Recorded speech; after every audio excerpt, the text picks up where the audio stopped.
अस्सलाम वालेकुम। दी खैबर टाइम्स में खुसूसी प्रोग्राम के साथ मैं हूँ शाहीन अफरीदी। जैसे कि नाज़रीन आप जानते हैं, पाकिस्तान में अक़लियतों के जो है वो काफ़ी ज़्यादा ऐसे वाक़यात पेश आ रहे हैं। जैसे जानवाले में चर्च का वाक़या पेश आया है। इसी तरह इसके साथ साथ खैबर पख्तूनख्वा और दीगर इलाकों में भी इस तरह के वाक़यात सामने पेश आते हैं और जो तौहीन रिसालत है उनके इल्ज़ामात लगाए जाते हैं। आज के प्रोग्राम में इसी मौजू पे बात करेंगे। हमारे साथ हारून सरबदियाल मौजूद है। बहुत शुक्रिया शो में वक्त देने के लिए। सबसे पहले मैं पूछना चाहता हूँ कि जो वाक़या पेश आया है जानवाले में, पंजाब के इलाके में, क्या समझते हैं अक़लियतों पे ख़ुसूसी तौर पर खैबर पख्तूनख्वा में जो मौजूद है, क्या असरात उन पे होते हैं? कैसे फ़ील करते हैं? बहुत बहुत शुक्रिया जी। मेरा नाम हारून सरबदियाल है और पाकिस्तान की सोनी धरती पे फ़ख्र करने वाला एक हिंदू पाकिस्तानी हूँ और अल्लाह ताला का एहसानमंद हूँ कि मैं खैबर पख्तूनख्वा की सरज़मीन में पैदा हुआ, जहाँ मुझे डॉक्टर किबला यास साहब जैसे, कारी रुहुल्लाह मदनी जैसे, बिशप मनोहर रमाल शाह साहब, हमफ्री सरफराज पीटर साहब, सरदार चरणजीत सिंह सागर साहब और इस तरह बेशुमार हमारे दोस्त, अहबाब और इसातिज़ा, उस्तानियाँ, एक बेहतरीन इंसान दोस्त माहौल मिला कि जिसकी बुनियाद पर आज न सिर्फ ये कि पाकिस्तान बल्कि पूरी दुनिया में रहने वाली मजहबी अक़लियतों के दरमियान प्यार मोहब्बत की फ़िज़ा को साज़गार करने के लिए मैं अपना किरदार निभा रहा हूँ। और उसकी बुनियादी वजह ये है कि मैं एक मजहबी हिंदू स्कॉलर के तौर पे काम कर रहा हूँ। जी। साथ ही साथ इस सरज़मीन की जो मेरे असातिज़ा कराम हैं, उनकी दिन रात की मेहनत और उनकी इंसान दोस्ती की वजह से पाकिस्तान में चंद ही दोस्त ऐसे हैं कि जिन्होंने मास्टर इन इस्लामिक एजुकेशन किया। ये वो वजूहात थी कि जिनकी बुनियाद पर एक हिंदू होते हुए उस दौर से लेकर आज दिन तक मैं हिंदू और इस्लामिक स्टूडेंट के तौर पर ज़िंदगी जी। ताहाल गुजार रहा हूँ। और इसी तरह क्रिश्चियनिटी, सिखिज़्म और दीगर मज़ाहिब का भी सिलसिला जारी है, जिसकी वजह से जो हकीकी मानों में जो मज़ाहिब आलम और उसके पैरोकारों के दरमियान जो रवैये हैं, जी। वो हमारी डेली की जो एक दूसरे के साथ इंटरेक्शन है, जिसकी बुनियाद पर हमें कुछ पढ़ाने और सिखाने की ज़रूरत नहीं पड़ी, बल्कि हमारे रवैयों ने एक दूसरे को अंडरस्टैंड किया। जहाँ तक ये वाक़या होने की बात है, तो मैं समझता हूँ कि ये कई वाक़यात हुए और आज मैं आपके इस इलेक्ट्रॉनिक और डिजिटल मीडिया के इस फोरम के ज़रिए भी मैं आपको ये बताना चाहता हूँ कि ये आखिरी वाक़या नहीं। जी। इस तरह के और भी बहुत से संगीन वाक़यात होंगे, होकर रहेंगे। क्यों? उसकी बुनियादी वजह ये है कि किसी भी मुआशरे को बेहतर करने के लिए दो ही ज़्यादातर किरदार हैं जिनकी वजह से बेहतरी और अमन आता है, और वो है एक रियासत, और फिर दूसरा रियासत के अंदर उसका एक सबसे अहम जो शोबा है वो तालीम का है। जी। यानी कुरान करीम ज़िक्रुल आलिमीन की तालीम के मुताबिक भी जो है वो जाहिल और आलिम जो है वो बराबर नहीं हो सकते। इसी तरह दीगर मज़ाहिब आलम हिंदुइज़्म में भी जो तालीमी याफ्ता शख्स है, जो ज्ञानी है, वो अज्ञानी के बराबर नहीं हो सकता। यानी उसको वो शख्स के जिसको तफ़हीम अदियान है,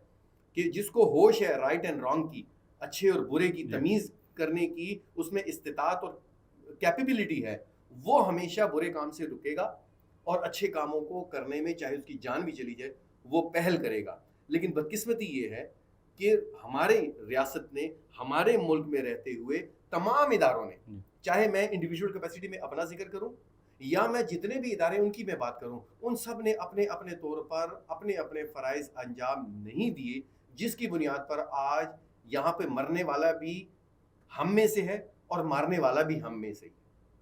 से क्या असरात होते हैं ऐसे वाक़यात पे डेफिनेटली जो जब हम, सबसे बड़ी बात ये है कि चूँकि हम मज़हबी घराने से हमारे लोगों का ताल्लुक़ है और ये जो वाक़यात हुए हैं, ये भी टोटली अपने अपने तौर पर अपने अपने मज़हब की इंतहाई प्यार जताया गया है, दिखाया गया है, एक्टिंग की गई है, लेकिन अपने अपनी मज़हबी तालीमात की जो तफ़हीम है उसकी अंडरस्टैंडिंग नहीं हुई, जिसकी बुनियाद पर ये सब कुछ हुआ। मिसाल के तौर पर सूरह बकरा में जिसमें कि तस्दीक कहाँ की जा रही है बिस्मिल्लाहिर्रहमानिर्रहीम कि अलिफ लाम मीम ज़ालिकल किताब ला रैब फ़ीह हुदल लिल मुत्तकीन वल्लज़ीना युमिनूना बिल गैब وَيُقِيمُونَ الصَّلَاةَ وَمِمَّا رَزَقْنَاهُمْ يُنْفِقُونَ، اور اس میں ہمارے لیے یہاں پر آ کر جو تفہیم کی اور انڈرسٹینڈنگ کی بات جو آخر میں بتائی جا رہی ہے قرآن کریم کے سچا ہونے کی اور اس کی تصدیق کے بعد ہم انسانوں کو یہ سبق دیا جا رہا ہے کہ وَالَّذِينَ يُؤْمِنُونَ بِمَا أُنزِلَ عَلَيْكَ وَمَا أُنزِلَ مِن قَبْلِكَ وَبِالْآخِرَةِ هُمْ يُوقِنُونَ، یعنی جن کو آخرت پر ایمان ہے ان کو یہ بات بھی ماننی پڑے گی کہ آپ پر جو نازل کیا گیا ہے، ٹھیک ہے، قرآن کریم اور اس کی تعلیمات نازل کی ہے، آپ نے اس پر بھی من و ایمان رکھنا ہے، سچا ماننا ہے، اس پر عمل کرنا ہے۔ اسی طرح آپ سے پہلے بھی جو کتابیں ہیں، جو مقدس کتابیں ہیں، ان پر بھی آپ نے احترام ان کا کرنا ہے۔ لیکن یہاں آپ کو دیکھا ہے کہ یہاں جو قرآن کریم ذکر العالمین کی بھی جو توہین ہو رہی ہے، ٹھیک ہے، خدا نخواستہ جو بتایا جا رہا ہے کہ جو شخص کر رہا ہے اس کو بھی یہ معلوم نہیں ہے کہ جس قرآن پاک کی وہ بے حرمتی کر رہا ہے اسی میں سورہ مریم کا ایک پورا ایک چیپٹر ہے کہ جس میں جہاں مسیحیت میں جو ہولی مدر ہے اس کی تقدس، اس کا احترام، اس کی پاکیزگی کی سرٹیفیکیشن اسی الف لام میم ذالک الکتاب میں ہو رہی ہے کہ جس میں کسی قسم کا کوئی عیب نہیں ہے، کوئی نقص نہیں ہے۔ تو اگر وہ یہ عمل کر رہا ہے تو میری نظر میں تو وہ بھی مسیحی نہیں ہے۔ لیکن دوسری صورت میں جس شخص کی اس بنا سوچے سمجھے، بنا سچائی کی تصدیق کیے، جھوٹ پر عمل کر کے افواہ کو پھیلا کر یہ اتنے بڑے لیول پر جو تباہی مچائی اور جس میں سینکڑوں انجیل مقدس اور قرآن کریم، انجیل مقدس جو جلا دیے گئے ہیں،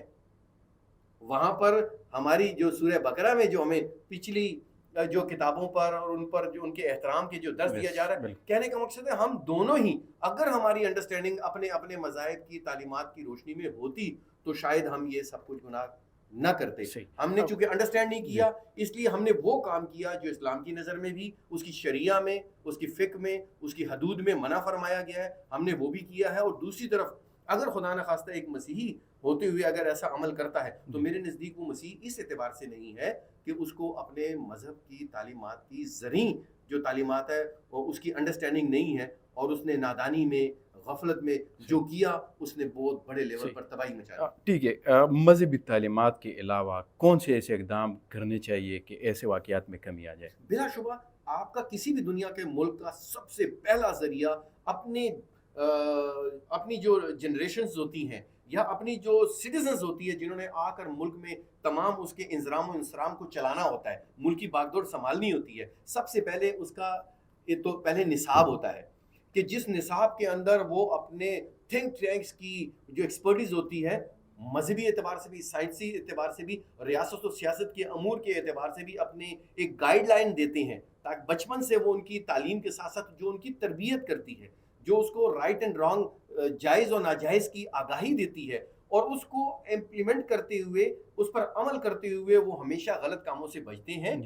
اور صحیح کاموں کو کرنے کی کوشش کرتے ہیں۔ لیکن بدقسمتی یہ ہے کہ یہاں پر جتنے بھی اہم میڈیم جو پوری دنیا اپنے سٹیزنز کو جو مورلی اور ایتھیکلی اور کانسٹیٹیوشنلی جو تیار کرتی ہے، وہ یہاں پر میڈیم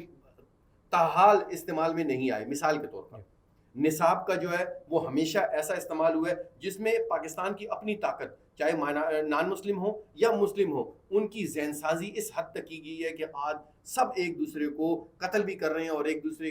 خودکشی کرنے پر بھی معمور ہیں، اور اپنے ہی طاقت کو جو آنے والے وقتوں میں پاکستان کے مختلف فیلڈ آف لائف میں جنہوں نے پاکستان کو ترقی دینی ہے وہ ایک دوسرے کو مار رہے ہیں۔ اور دوسرا میڈیم ہے ہمیشہ تمام دنیا کے ملکوں کے اپنے ریڈیو ہیں، اپنے ٹیلی ویژنز ہیں۔ آپ مجھے بتائیں کہ ہم نے اپنے ریڈیو کا اور ٹیلی ویژن کا پوری نہ صرف لوکل، نیشنل، انٹرنیشنل اپنے لوگوں کو گائیڈ کرنے کے لیے کیا کیا؟ کیا ہم نے کبھی اپنے چینلز کے ذریعے ہم نے اپنے لوگوں کو آئین پڑھانے، سمجھانے، سکھانے کی کوشش کی؟ ہم نے ان کو جو ان کی تعلیم و تربیت ہے وہ کرنے کی کوشش کی؟ ہم نے کیا ان کو پاکستان میں جو نیریٹو، جن نیریٹو پر نیشنل لیول پر حکومت نے کام کرنا ہے اس کے پریکٹیشنر یا عمل درآمد کرنے کے لیے ہم نے اپنے نیشنل نیریٹوز کو آگاہ کیا؟ نہیں کیا۔ ہم نے اپنے وہ میڈیم استعمال نہیں کیے جس کی وجہ سے آج کہیں پہ بھی جو اسٹیٹ جو ہے نا رول آف لا کہیں دکھائی نہیں دیتا۔ ہر آدمی اپنے مسائل حل کرنے کے لیے تلوار اپنے ہاتھ میں اٹھاتا ہے۔ حکومتی سطح پر تو اسلامی نظریاتی کونسل ہے۔ میں یہ پوچھنا چاہوں گا کہ چونکہ آپ ہے بحیثیت رہنما ہے تو کیا سمجھتے ہیں پیپل ٹو پیپل جو عام لوگ ہیں कैसे इनको देखिए मैं सबसे पहले इंटरेक्शन मैं करना आपको चाहिए कि सबसे ये जी पहली जिम्मेवारी जो है वो हर रियासत की होती जी है। देखिए ये इस्लामी नजरियाती कौंसल अगर बनी है, ठीक है, आर्टिकल जी 228 के जरिए, तो ये इसीलिए बनी है कि दुनिया की दीगर तहजीबों में जी उनकी जो जैसे राम राज है, रावण राज है, दुर्योधन राज है, महाभारत है, जो रियासत मदीना है, जी खुलफा राशिदीन का जो दौर है, उसमें यही होता था कि वो अवाम में अपने जो एहलकार थे जी उनको भेजते थे, वो भेस बदल कर जाते थे और मालूम करते थे कि सोसाइटी के अंदर या मुआशरे में कोई ऐसी बातें तो नहीं है कि जो रियासत के खिलाफ हों या उनके मुआशरे के खिलाफ जा रही हों। वो उनके ईवान तक पहुंचती थी और वहाँ से फिर उसकी उसकी दादरसी के लिए या उसके लिए कोई लाहेअमल तैयार किया जाता था। आज पाकिस्तान में इस्लामी नजरियाती काउंसिल मौजूद है और बेशुमार मिसपरसेप्शंस जो है जी और या कॉन्सेप्ट जो है जो कि पाकिस्तान में पाकिस्तानियों को एक दूसरे से दूर कर रहे हैं, पाकिस्तान को पाकिस्तानियों को पाकिस्तान ही का दुश्मन बना रहे हैं, अपने अच्छे और बुराई को समझने की तमीज जिनमें नहीं है। इन कामों को रोकने के लिए इस्लामी नजरियाती कौंसल तमाम रिसर्चर्स टीम बैठी हुई है। इनको चाहिए कि वो जो यहाँ पाकिस्तान में गैर हमवार या जी जो है जो इंसानी तहजीब के खिलाफ, पाकिस्तान की तहजीब सकाफत और नज़रिए के खिलाफ अगर कोई बातें हों, इस्लाम की रोशनी में, इंटरनेशनल जो तालीमात है उनकी रोशनी में, दीगर मज़ाहिब की रोशनी में एक टीम बनकर अपने फतवे जारी करें ताकि वो लोगों को काबिल कबूल हो इस रोशनी में कि भाई इस्लाम की नज़र में रियासत पाकिस्तान हमें एक नैरेटिव दे रहा है। मिसाल के तौर पे मुस्लिम और नॉन मुस्लिम अक्सर बेशतर देखा होगा कि हम इकट्ठा खाना पीना हमारा नहीं है। अगर बकरा ईद आती है तो दोस्ती का ये त्यौहार अल्लाह ताला ने इसीलिए दिया है कि सब एक दूसरे के करीब आए। एक बंदा जो है गोश्त किसी को हमसाये को गिफ्ट करता है लेकिन वो अगले मोहल्ले में चला जाता है, वो समझता है कि ये नॉन मुस्लिम्स को देना जो है वो जायज़ ही नहीं है, नॉन मुस्लिम से खाना जायज़ नहीं है। जैसे हिंदू जो है वो मक्कार है और वो जो है ना पाकिस्तान का इस्लाम का दुश्मन है। इस तरह की जो मिसपरसेप्शंस है, या अगर रोज़े की बात है तो उसमें कि ये तो रोज़ा नहीं रखते, ये तो जो है वो अपने रोज़े में खाते पीते हैं। इन तमाम बातों को, इस तरह की बातें जो हमारे दरमियान हम आहंगी की बजाय एक दूसरे को दूर करें, एक दूसरे को फूल देने की बजाय एक दूसरे के खिलाफ कलाशनकोव उठाने की तरफ वो कर दे, या एक दूसरे की इबादतगाहों को, उनके मजहबी सिंबल्स को नुकसान पहुंचाने की तरफ मोटिवेट करें। ये तमाम तर जिम्मेदारी हुकूमती इदारों की है कि वो एक अपने अंदाज में, और जिम्मेदारी इसलिए रियासत की कह रहा हूँ कि रसायल उसके पास है, वसाइल उसके पास है, इख्तियारात उसके पास है। लेकिन अगर आम आवाम इसको अगर हल करने की खुद से कोशिश करेगी तो फिर लाजमी बात है वो हथियार उठाएगी, वो ऐसे काम करेगी जो इंसानियत के भी खिलाफ होगी, मुल्की कवानीन के भी खिलाफ होगी। और अगर रियासती इदारे भी उनको रोकने के लिए अपना वो किरदार ना दिखाएं, जैसे कि जनावाला में दिखाया गया है, पुलिस की मौजूदगी के बावजूद सब कुछ होता रहा। अच्छा, तो यहाँ पे आपने हाँ की? पुलिस की जिक्र की है, क्या समझते हैं जब ऐसे वाक़यात पेश आते हैं, जैसे खैबर पख्तूनख्वा में, पेशावर में ऐसे वाक़यात पेश आए, तो क्या समझते हैं कितना रोल है इनको सिक्योरिटी देने में, या कोई लाएहमल इस तरह होता है जब ऐसे वाक़यात पेश आते हैं, कितनी पेशरफ होती है? सबसे पहली बात और अहम बात यह है, बड़ी दुख की बात है कि आज से 30 साल पहले हर डिप्टी कमिश्नर के साथ माइनॉरिटी कम्युनिटी का लाइज़ान होता था, डिस्ट्रिक्ट माइनॉरिटी कमेटीज़ होती थी, उसमें लोकल डिप्टी कमिश्नर के साथ इंगेज होते थे, बाकायदा मंथली मीटिंग हुआ करती थी। फिर कोई नेशनल डे आता था या जो है कोई मजहबी दिन आता था तो डिप्टी कमिश्नर अपनी उस ज़रूरतमंद कम्युनिटी को फैसिलिटेट करती थी। वो नेशनल और इंटरनेशनल और मजहबी दिन मनाया करते थे। पूरे मुल्क से एक ही दिन में तमाम उस मुल्क का एक अच्छा इमेज सामने जाता था। इस तरह से एडमिनिस्ट्रेशन को हर तरह के हालात और वाक़यात का इल्म होता था, फौरी उस पर जो काबू पा लिया जाता था। लेकिन 30 साल का अरसा जो गुजर चुका है उसके अंदर डिस्ट्रिक्ट एडमिनिस्ट्रेशन, चाहे खैबर पख्तूनख्वा की कहीं के भी हो, उस लेवल पर इस बढ़ती हुई आबादी के बावजूद उनका इंटरेक्शन नहीं है। तो क्या एक मैकेनिज्म है कि जो फौरी तौर पर किसी कंट्रोल रूम को इन्फॉर्म करे कि किसी नॉन मुस्लिम कम्युनिटी के अंदर कोई नाखुशगवार वाक़या हुआ और उसको फौरी तौर पर उस पर अमल दरामद हुआ है? ये जो कम्युनिकेशन गैप है, दर हकीकत ये सबसे बड़ी पाकिस्तान में वजह है मुस्लिम्स और नॉन मुस्लिम्स के दरमियान मुख्तलिफ क्रिटिकल और इस तरह के अफसरदा जो वाक़यात हैं जिसमें पाकिस्तान की नेकनामी और उसके जो दीगर मुल्कों के साथ जो कनेक्शंस हैं वो डिस्टर्ब हो जाते हैं। तो ज़रूरत इस अमर की है कि यहाँ पर हॉटलाइन नंबर हों, यहाँ पर कम्युनिकेशंस का गैप ख़त्म हो। इसी तरह का कम्युनिकेशन गैप जो है, जो आपको बलूचिस्तान और खैबर पख्तूनख्वा में जो मुस्लिम्स और नॉन मुस्लिम्स के दरमियान एक्सीलेंट बॉन्ड मिलता है कि जिसकी वजह से वो वाक़यात यहाँ नहीं होते जो कि دیگر اندرون سندھ میں یا جی پنجاب میں دیکھنے کو ملتے ہیں. وہاں پر بھی بنیادی وجہ یہ ہے کہ وہاں پر مسلمز اور نان مسلم اسپیشلی کرسچن ان کا کمیونیکیشن گیپ اتنا زیادہ ہے کہ وہ اینٹی کنٹری ایلیمنٹس یا جو انسانیت کے دشمن ہے یا جو پاکستان کے دشمن ہے وہ ان لوگوں میں کام کرتے ہیں. جب ان لوگوں میں کام کرتے ہیں تو ایک خاص سازش کے تحت اکثر و بیشتر ایسے حالات و واقعات ہو جاتے ہیں. اس میں لینڈ مافیا بھی ہوتا ہے, اس میں وہ اسائلم سیکر جو بزنس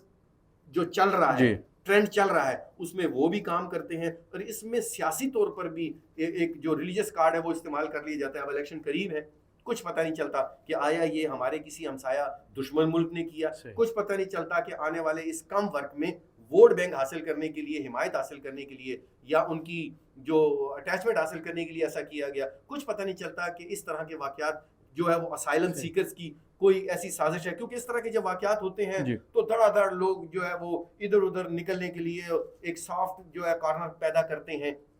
چاہے وہ کوئی بھی ہو. میں کسی کمیونٹی کا نام نہیں لے رہا, لیکن میں یہ کہہ رہا ہوں کہ اس طرح کی چیزوں کو کی روک تھام کے لیے جتنے بھی کمیونیکیشن گیپ ہیں ان کو دور کرنے کی ضرورت ہے. اور سب سے بڑی بات ہے کہ ہم نے نان مسلم پاکستانیوں نے ہمیشہ خون کی ہولی سے ہم رنگے گئے.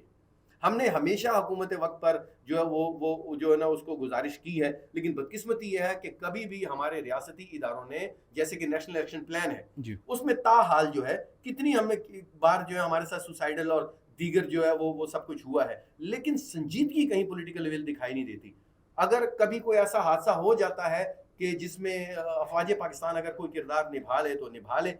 تو اب ہمیں کہیں جا کے کوئی یقین کی کیفیت پیدا ہونا شروع ہو جاتی ہے. ادروائز تو یہ پولیس یا رینجر یا ایکس وائی زیڈ یہ ہمارے جو مسائل ہیں اس کا حل نہیں ہے. اس وقت مذہبی اقلیتی پاکستانیوں کو سوائے افواج پاکستان کے کہیں پر کوئی ایک جو ٹیئر ہے گورنمنٹ آف پاکستان کے, اس میں کہیں اعتماد کی وہ فضا ہمیں دکھائی نہیں دے رہی,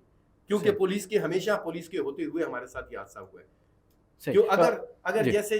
ٹھیک ہے, بہت شکریہ. وقت کی کمی ہے, اس موضوع پہ تو کافی زیادہ باتیں ہو سکتی ہے. جی ناظرین, جیسے کہ آپ جانتے ہیں پاکستان میں ایسے واقعات پہلے بھی رونما ہو چکے ہیں, لیکن ضرورت اس امر کی ہے کہ متعلقہ ادارے اگر اقلیتوں کی سے مشاورت کی جائے اور اس پہ عمل عمل تیار کیا جائے تو آنے والے وقتوں میں ایسے واقعات کی روک تھام ممکن ہے. اس کے ساتھ اجازت چاہتے ہیں. اللہ حافظ.